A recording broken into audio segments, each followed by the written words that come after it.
Hello everyone, welcome back. This is Najeeb Hashmi from Najeeb Hashmi's academy. 11th accountancy में हमारा topic चल रहा है कैश बुक, और कैश बुक में हम कैश बुक का इंट्रोडक्शन पढ़ चुके हैं, different types of cash book पर डिस्कस कर चुके हैं। सिंगल कॉलम कैश बुक एक लेक्चर में हमने पढ़ा, डबल कॉलम कैश बुक पढ़ा, ओके। और अब इस लेक्चर में अब हम पढ़ेंगे 3 कॉलम कैश बुक।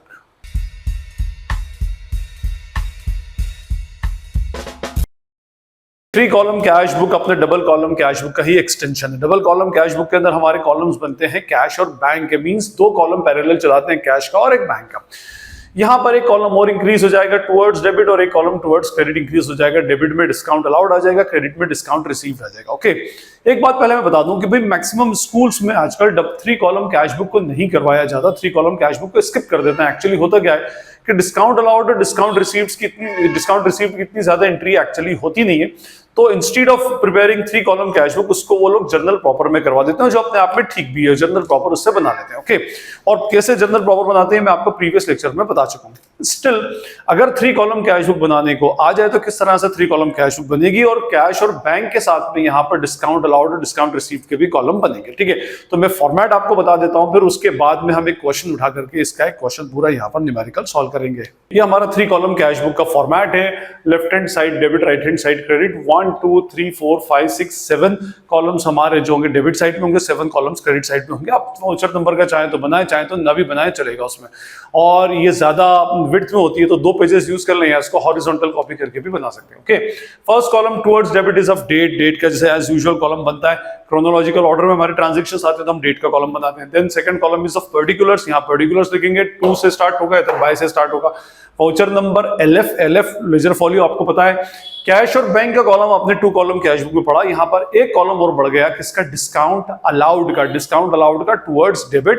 और सेम कॉलम से तरह date, particulars, voucher number LF, और इधर कॉलम जो है that is of discount received. ये डिस्काउंट रिसीव पूरा लिखना पड़ेगा आपको, कैश और बैंक, है ना। आपको पता है कि भाई कैश इज एन असेट, तो असेट होने की वजह से increase in asset will be debited, means अगर कैश बढ़ेगी, इंक्रीज होगी तो वो डेबिट साइड में रिकॉर्ड होगी, या हम कहें डेबिट व्हाट कम्स इन के रूल से डेबिट में रिकॉर्ड होगी।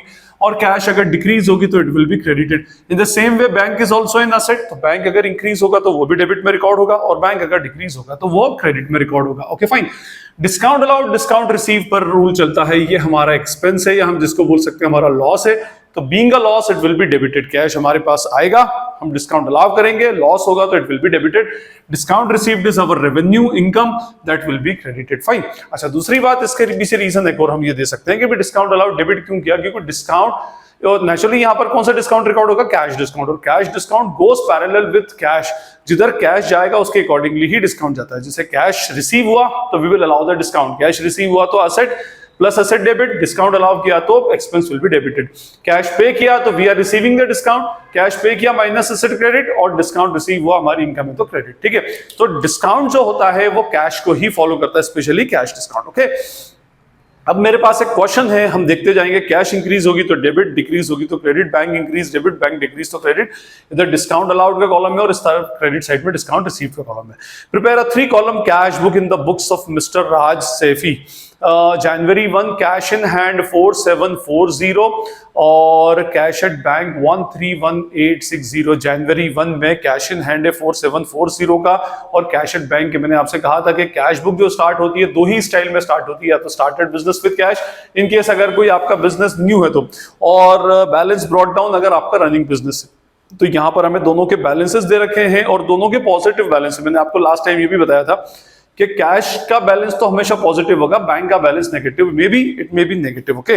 तो जनवरी 1 हम डेबिट साइड में डेट डालेंगे, जनवरी 1, और लिखेंगे टू बैलेंस ब्रॉट डाउन, और कैश का बैलेंस है 4740 and balance of bank is 131860। दोनों को एक साथ लिख दिया। और अगर बैंक का ओवरड्राफ्ट हो तो इधर लिख देंगे 1 जनवरी बाय बैलेंस ब्रॉट डाउन, और बैंक के कॉलम में, ओके फाइन।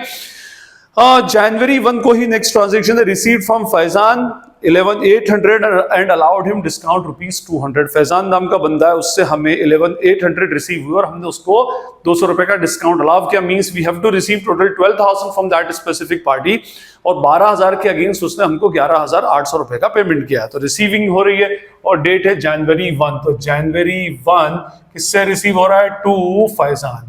और कैश रिसीव हुआ है तो कैश के कॉलम में 11,800 और 200 रुपए का हमने डिस्काउंट अलाउ किया तो 200 रुपया किसमें आ जाएगा, डिस्काउंट अलाउड के कॉलम में आ जाएगा। ओके, नेक्स्ट जनवरी 2 कैश सेल्स 2680 कैश सेल्स, तो कैश सेल से भी कैश बढ़ेगा। जनवरी 2 सेल्स और अमाउंट इज रुपीज 2680, ये कैश के कॉलम में लिख दिया। Okay, next is what 5th January paid for travelling expenses rupees 4000, हमने ट्रैवलिंग एक्सपेंस के लिए पे किया है 4000 जनवरी 5, तो January 5 by travelling expense cash decrease हो रहा है तो it will be what credited, तो by travelling expense and amount will be what 4000, cash के कॉलम में कहां लिख देंगे इसको 4000। Okay, next is cash purchases rupees 1200, again cash is decreasing तो January 7 by purchases rupees what 1200 cash में credit कर दिया। ओके, उसके बाद 8th है pay to Aman and company by cheque rupees 6000, हमने अमान एंड कंपनी को चेक के थ्रू पेमेंट किया था 6000 रुपीज का, तो इससे क्या होगा, हमारा बैंक बैलेंस कम होगा। तो 8th January 8 by Aman and company rupees 6000, और कौन से कॉलम में लिखेंगे हम इसको, will write it in bank column. Okay, next is January 9 stationery purchase 120 cash is decreasing, तो जनवरी 9 बाय स्टेशनरी रुपीज 120, तो जनवरी 9 में एंट्री डाल दी। उसके बाद जनवरी 10 रेंट पेड इन कैश, तो कैश में पे किया तो कैश में से माइनस कर देंगे 2240, तो जनवरी 10 बाय रेंट पेड की अमाउंट है कितनी हमारी 1000 रुपीज हम इसमें डाल देंगे। उसके बाद फिर एक गुड सोल्ड फॉर कैश 2240, तो इधर आ जाएगा जनवरी 10 और amount will be what to sales 2240, cash के कॉलम में डाल देंगे।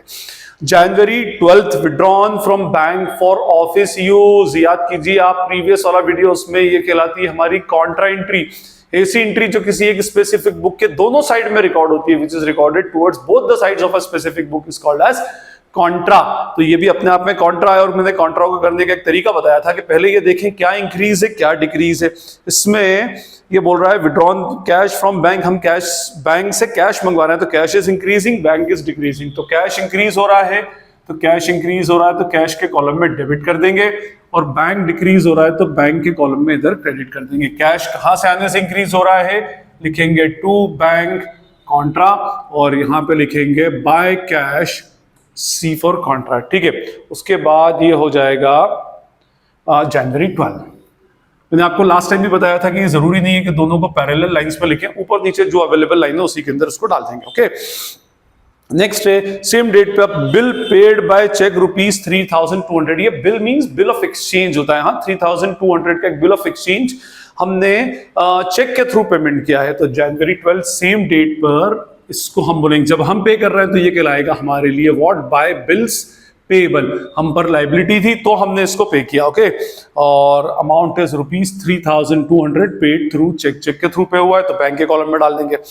उसके बाद नेक्स्ट है 13th को पेड लालचंद बाय चेक 11680, ही अलाउड अस डिस्काउंट 320, हमने लालचंद नाम के बंदे को 11680 का चेक के थ्रू पेमेंट किया है और लालचंद ने हमको डिस्काउंट अलाउ किया, मींस हमारे लिए क्या है, डिस्काउंट रिसीव्ड है।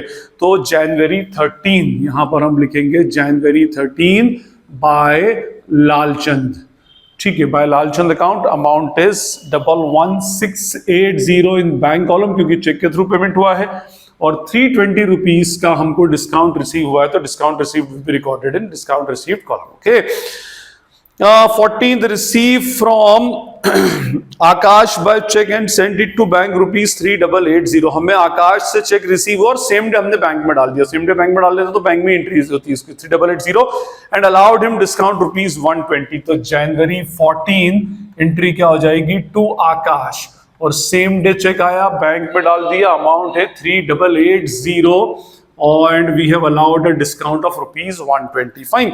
उसके बाद 16th जनवरी कैश सेल्स, तो इधर आ जाएगी January 16 to sales account, amount is rupees 4240, ठीक। उसके बाद जनवरी 15 पेड इनटू बैंक, हमने बैंक में मनी डिपॉजिट किया 20,000 रुपीज का। अब कैश माइनस बैंक प्लस, तो देखिए जी बैंक प्लस होगा तो डेबिट, कैश माइनस होगा तो क्रेडिट। ठीक है, कैश कैसे आ रहा है, कैश कैसे कम हो रहा है, बैंक में जाने से, तो बाय बैंक अकाउंट, बैंक कैसे इंक्रीज हो रहा है, कैश आने से, तो to cash account contra. Okay, और या डेट है जनवरी 15, ये भी कॉन्ट्रा एंट्री होगी, तो इसमें कॉन्ट्रा एंट्री तो होनी है क्योंकि कैश और बैंक दोनों के कॉलम बने। Okay fine. उसके बाद January 17 purchased a building and paid by cheque, cheque के थ्रू पेमेंट किया, एक बिल्डिंग परचेज की है 17 को, January 17 by building account, by building account कितना लिखेंगे इसके अंदर 56,000, और चेक के थ्रू पेमेंट हुआ है तो it will be recorded in the column of bank. Okay, उसके बाद January 19 received a cheque from Ishita Traders and sent it to bank ₹5820, allowed her discount ₹180। हमें एक चेक रिसीव हुआ इशिता ट्रेडर्स से, हाथों हाथ हमने उसको क्या किया, बैंक भेज दिया और उसको 180 रुपए का डिस्काउंट अलाउड किया। तो जनवरी 19 क्या एंट्री होगी, टू इशिता ट्रेडर्स और अमाउंट है 5820 बैंक के कॉलम में, और 180 रुपीज का क्या आ जाएगा, डिस्काउंट अलाउड आ जाएगा। Okay fine. उसके बाद January 21 cash sales ₹5940, January 21 again entry for cash sales is given, to sales 5940। ठीक है, उसके बाद received a notice from the bank that a bill has been collected ₹6000, bank को हमने ऑथोराइज किया था कि आप हमारे बिहाफ पर बिल्स ऑफ एक्सचेंज कलेक्ट कर लेना। बैंक बोलते हैं उसको bill send to bank for collection, आगे बिल्स ऑफ एक्सचेंज वाले चैप्टर में आएगा। और बैंक ने हमको इन्फॉर्म किया कि भाई आपका बिल हमने कलेक्ट कर लिया है जनवरी 22 को, जिससे हमारा बैंक बैलेंस बढ़ जाएगा। हम ये मान लें कि इसकी हमने पहले कोई एंट्री नहीं की थी, तो टू बिल्स रिसीवेबल, बल्कि अगर ये bill send to bank for collection था तो यहाँ पर टू BR नहीं आना चाहिए, यहाँ पर आना चाहिए to bill to bank for collection. तो आप जो भी एंट्री डालना चाहें वो उसमें डाल सकते हैं, आइदर टू बिल्स रिसीवेबल या to bill to bank for collection, जो भी लिखना चाहें लिख दें और इसको डाल देंगे बैंक के कॉलम में ₹6000। Fine. 25th January, bank notifies that Ishita's check has been dishonored. Bank ने अब नोटिफाई किया कि भाई वो इशिता का जो चेक आया था 5820 का कहाँ गया, 5820 का ये डिसऑनर हो गया। डिसऑनर हो गया तो जब चेक आया था तो हमने बैंक बैलेंस इंक्रीज कर दिया था, चेक बाउंस होगा तो बैंक बैलेंस को डिक्रीज कर देंगे। ये हो जाएगा जनवरी 22 बाय इशिता ट्रेडर्स, कितना 5820। अच्छा, बस एक बात याद रखिएगा कि देखिए जब हमने इशिता ट्रेडर से चेक रिसीव किया था तो हमने उसको 180 रुपीज का डिस्काउंट अलाउ किया था। तो क्या जब चेक डिसऑनर होगा तो 180 रुपीज को हम इधर, हमने चेक डिसऑनर हुआ तो उसको क्रेडिट कर दिया डिक्रीज इन एसेट के रूल से, तो क्या हम डिस्काउंट अलाउड को भी इधर लिखें? नो, क्यों नहीं लिख सकते, क्योंकि ये डिस्काउंट अलाउड का कॉलम है और ये डिस्काउंट रिसीव्ड का कॉलम है। Discount allowed no doubt cancel होगा, बट डिस्काउंट अलाउड कैंसिल होकर डिस्काउंट रिसीव्ड नहीं बनता, तो आप उसको यहां पे रिकॉर्ड नहीं कर सकते। ठीक है, डिस्काउंट अलाउड का कॉलम यहां पर है, उसको एज इट इज रहने दें। अब अगर डिस्काउंट अलाउड कैंसिल हो रहा है तो आपको उसको जर्नल प्रॉपर में एंट्री रिकॉर्ड करना पड़ेगी। किस नाम से एंट्री हो जाएगी? इशिता, जैसे पूरी एंट्री क्या बनना चाहिए बैंक चेक डिसऑनर की, Ishita Traders account debited to bank to discount allowed, उसको डिस्काउंट रिसीव्ड आप नहीं बना सकते, वो अलाउड ही रहेगा। ठीक है, उसका नेचर कभी आप चेंज नहीं कर पाओगे। हाँ, अगर उसको कैंसिल कर रहे हैं तो एंट्री हो जाएगी Ishita Traders account debited to discount allowed.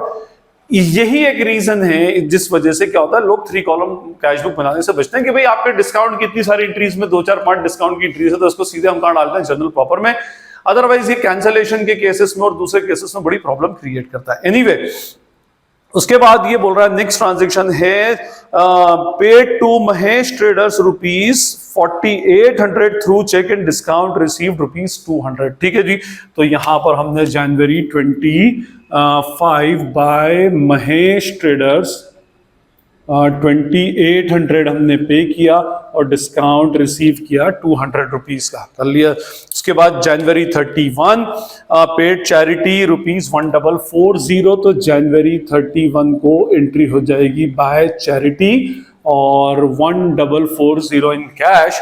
And last paid into bank, हमने पैसा बैंक में जमा किया, अगेन अ कॉन्ट्रा एंट्री, पैसा बैंक में जमा किया तो कैश इंक्रीज 6000 से और बैंक डिक्रीजेस बाय ₹6,000, तो यहां पर एंट्री हो जाएगी बाय कैश कॉन्ट्रा, सॉरी इसको इधर डाला जाएगा January 31 और इधर आ जाएगा to cash contra January 31, to cash bracket में सी January 31। ओके, अब ये हमारी सारी एंट्रीज इधर आएगा टू बैंक, इधर लिखेंगे टू बैंक कॉन्ट्रा, फाइन। ये हमारे सारे तीनों कॉलम्स की एंट्रीज हो गई। इसके बाद हम क्या करेंगे, तीनों कॉलम्स का बैलेंसिंग करेंगे। हमने टोटल कर लिए, कैश का डेबिट का टोटल आ रहा है 41,640 और क्रेडिट का आ रहा है 27760। डिफरेंस कैलकुलेट करेंगे तो 13,880 का हमारा बैलेंस आ रहा है। ओके, और बैंक का आ रहा है 167560 माइनस 95,500, 72060। मैं पहले भी आपको बोल चुका हूं कि हमेशा पहले कैश का बैलेंस कीजिएगा, बाद में बैंक का, क्योंकि आगे कुछ डिजायर्ड कैश बैलेंस के भी क्वेश्चंस इसके अंदर आते हैं। एनीवे, ये दोनों का बैलेंस डेबिट ज्यादा क्रेडिट कम है, तो January 1 में हम एंट्री लिखेंगे by balance CD।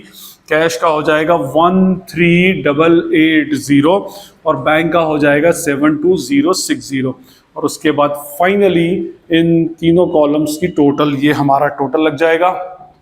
Parallel cash का टोटल आ रहा है 41640 एंड 41640, 167560 और इधर आएगा 167560।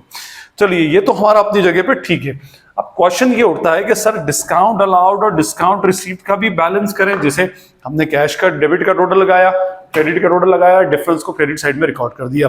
बैंक के साथ भी सेम ऐसे ही किया। डिस्काउंट अलाउड डिस्काउंट रिसीव्ड के साथ भी क्या करना है? नो, एक्चुअली इसलिए नहीं करना है क्योंकि दोनों सिमिलर नेचर के अकाउंट्स नहीं है। Discount allowed is an account of expense and discount received is an account of income.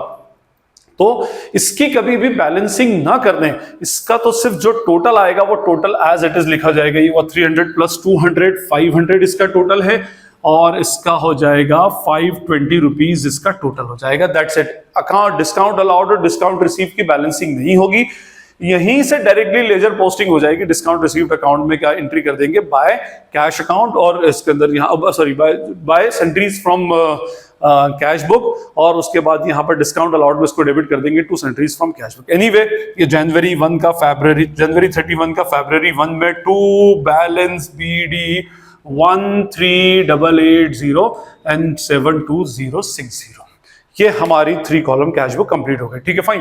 तो ये हमारी 3 कॉलम कैश बुक थी जिसमें कैश और बैंक के साथ एक डिस्काउंट अलाउड डिस्काउंट रिसीव्ड का भी कॉलम बन जाता है।